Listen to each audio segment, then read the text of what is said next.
Ang Japan mga tol ang isa sa mga advanced, no? May advanced na technology so sa ating daigdig kahit nung panahon pa ng WW1 or 2. Advanced na talaga ang Japan mga tol. Pero eto no, kahit na sila ay meron ng advanced na technology, hindi pa rin sila makakaligtas no sa mga namamataan, mga nakikitang mga lumilipad-lipad na mga UFO, mga alien na kahit sila mismo ay hindi nila maipaliwanag kung ano, mga tol, biruin mo advance na sila 'no. So eto, ang ating panonoorin mula kay Random Pinas mga tol 'no. Kakaibang UFO report sa Japan 'no, 1975 Kofu incident. Hindi ko alam 'tong insidenteng 'to at ngayon pa lamang natin malalaman.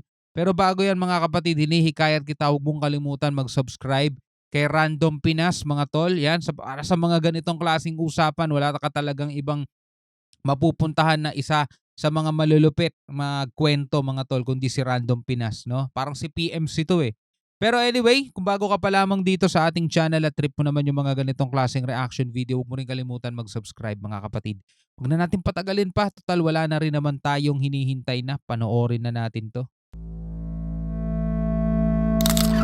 Ito ang Kofu, kapital ng Yamanashi Prefecture, Japan, kung saan nagkaroon ng isang UFO incident sa isang vineyard noong 1975.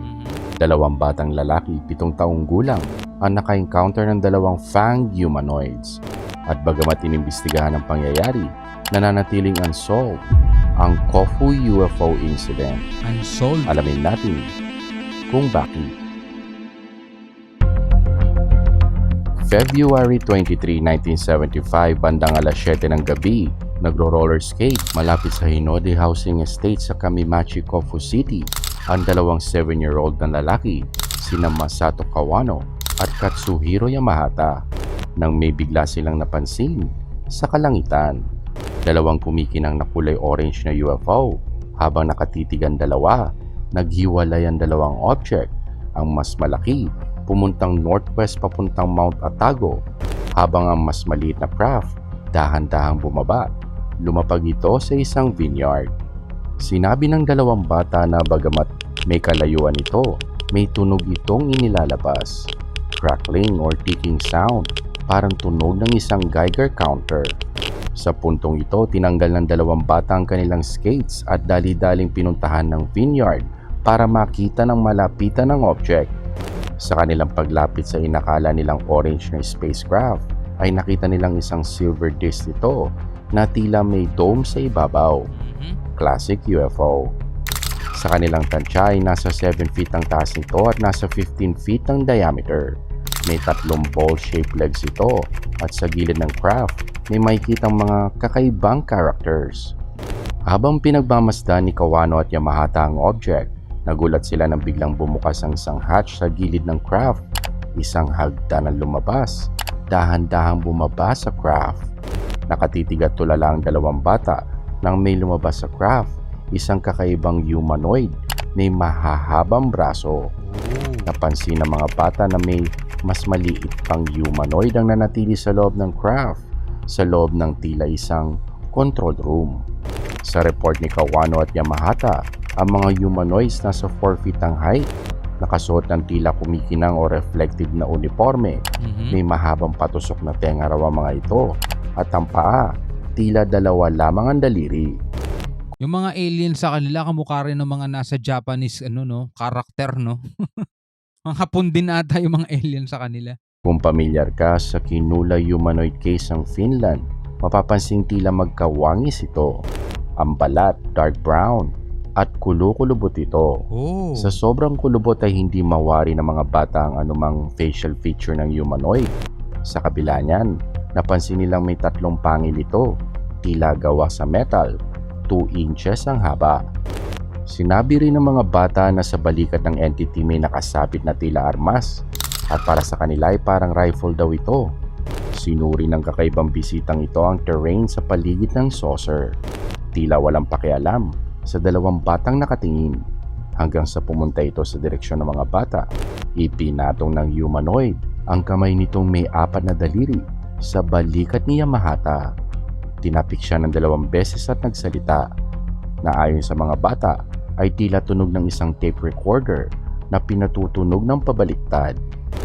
Sa puntong ito nag-collapse si Yamahata sa ground, paralisado ng takot. Sa pagkakataong ito, hinila ni Kawano ang kanyang kaibigan sa kanyang balikat at dinala siya papalayo sa humanoid sa abot ng kanyang makakaya. Sa pagbalik sa kanilang tahanan, ng takot na mga bata nagsumbong sa kanilang mga magulang. Ang hindi makapaniwalang mga magulang, sinundan ng mga bata papunta sa lokasyon ng insidente at ikinagulat nila nang makita nila ang nagpupulsate na tila orange na strobe lights sa vineyard. Nang dahil sa maaaring panganib, hindi sinubukan lapitan ng mga magulang ang hindi may paliwanag na bagay na ito. Ayon sa kanila, nasa 5 minutong nagpatuloy sa pag-ilaw ang object hanggang ang UFO biglang lumipad pataas ng may matinding liwanag. Si Yamahata at Kawano lamang ang nakakita ng extraterrestrial entities, ngunit isa sa kanilang kaklase, si Ichiro Minegishi, nag-report din na nakakita siya ng isang kumikinang na saucer lumilipad sa Hinode Housing Estate 1 oras bago pa man nakita nila Kawano ang UFO. Kinabukasan sa Yamashiro Elementary School, nagkwento si Kawano at Yamahata.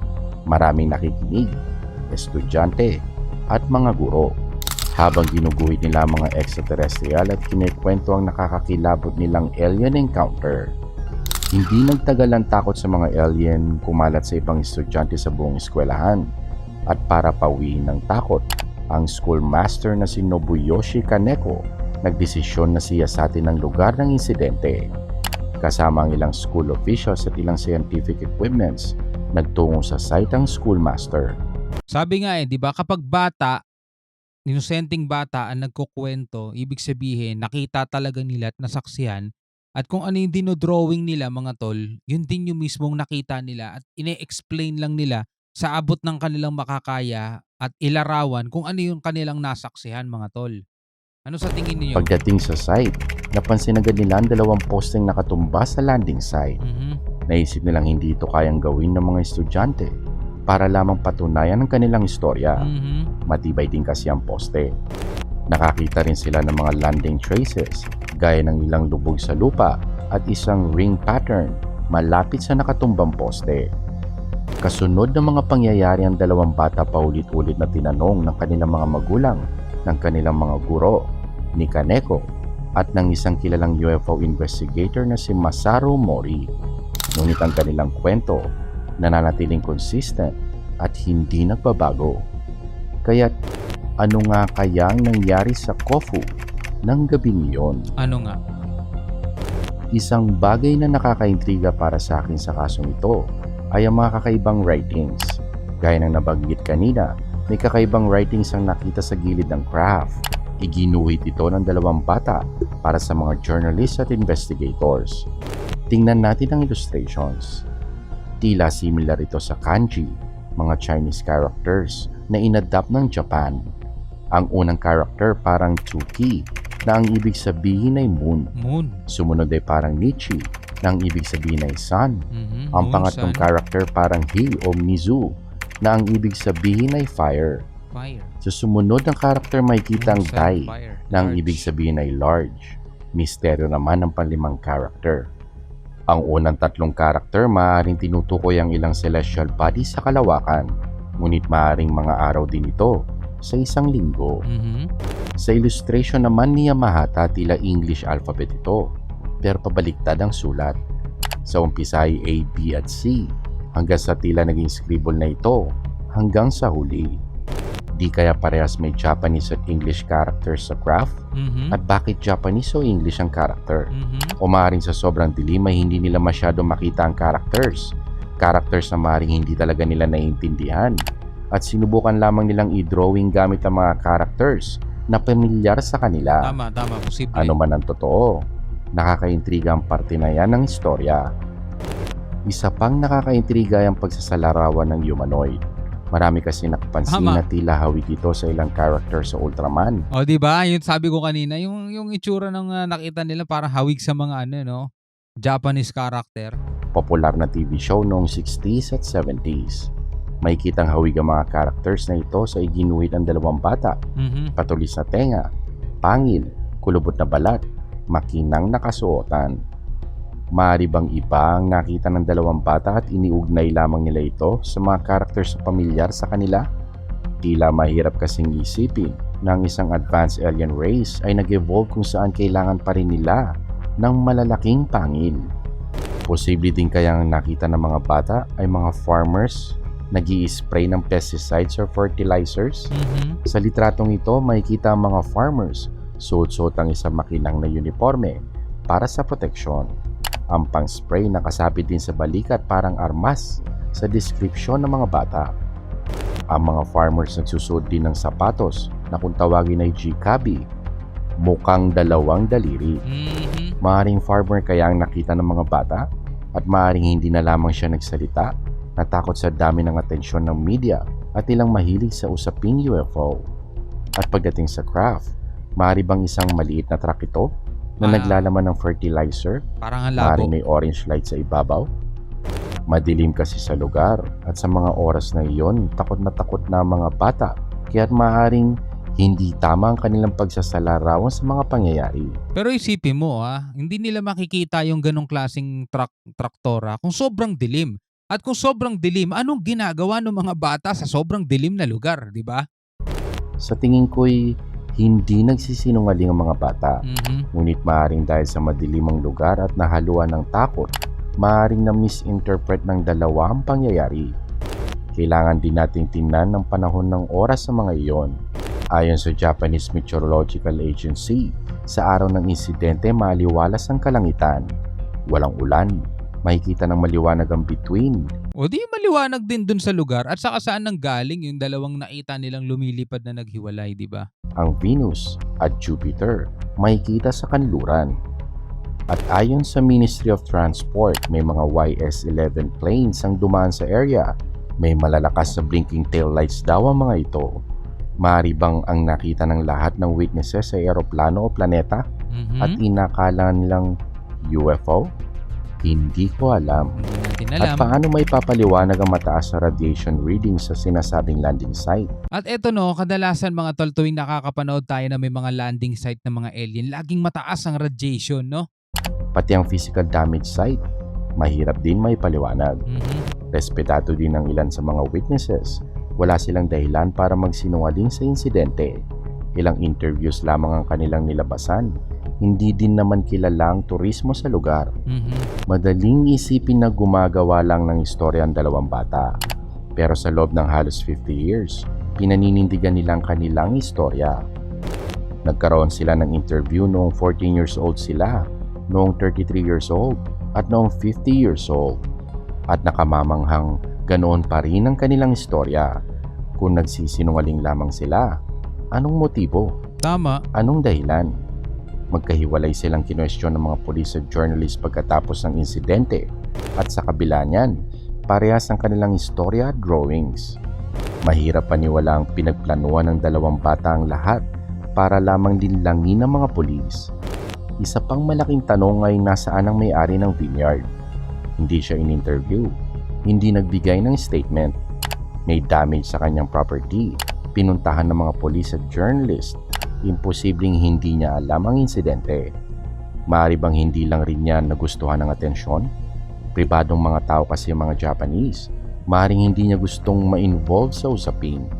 Ngunit maganda sanang malaman kung ano ang kanyang nalalaman sa insidente. Ilang dekada na ang lumipas, wala pa rin konkretong kasagutan. Mhm. Kakaiba ang kasong ito.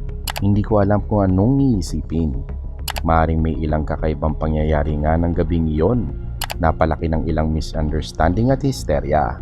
At dahil sa kaunting impormasyon at kawalan ng bagong investigasyon, maaring hindi na natin malalaman kung anong tunay na nangyari sa Kofu incident. Tama, hindi na natin talaga malalaman kung ano yung totoong nangyari diyan, mga tol.